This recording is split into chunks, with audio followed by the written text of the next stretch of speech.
Well, hi guys. Sunday satisfaction. I made red cabbage coleslaw. This is the big daddy.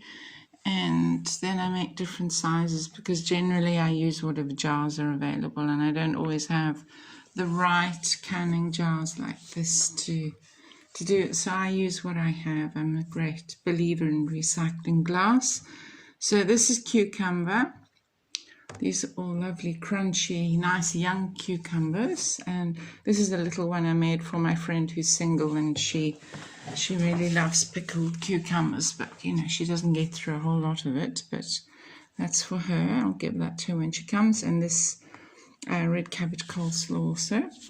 And so, they're lovely to give as gifts, so I generally use them up. And sometimes you have a busy week, and so you may be only going to use 2 portions or 3 portions of coleslaw, and that's great. So once you open it, you can use it up, maybe keep it in the fridge for 3 days, and, no problem. You can get through it.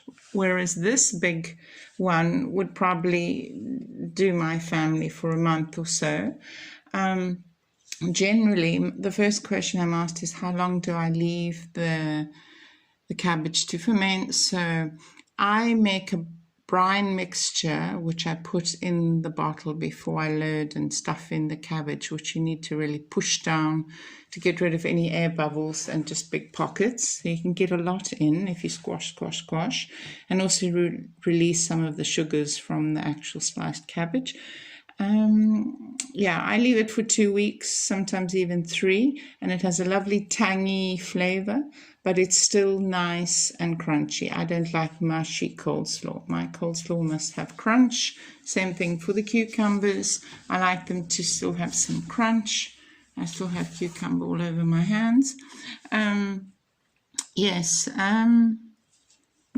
I mix up the brine. What's the brine mixture? The brine mixture is 2 heaping tablespoons of, I use pink Himalayan salt because I like the mineral quality, and you can use whatever salt you want.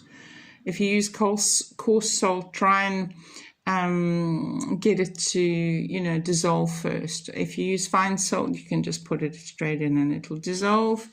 And so then I pour that in. Obviously, the bottles need to be sterilized beforehand, and then just squash it all in, seal it nicely. It should have a nice seal. Some people actually heat it up. I don't. I cold process all of my things that I ferment. And one of the things I do in the cucumber, which I don't do in the cabbage, because sauerkraut actually ferments and makes its own tang, is I add some cider vinegar to this because I like my cucumbers to be quite sour and vinegary. So I add about 1/2 cup of apple cider vinegar to the salt mixture, to the brine. So there we are.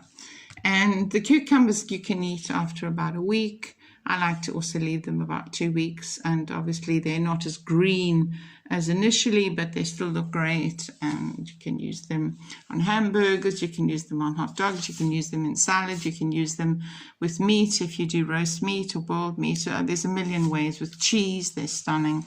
And coleslaw I try to eat a little bit every day. It just helps with the gut, helps with lots of things. So there we are. Enjoy. Bye. Enjoy your time in the kitchen.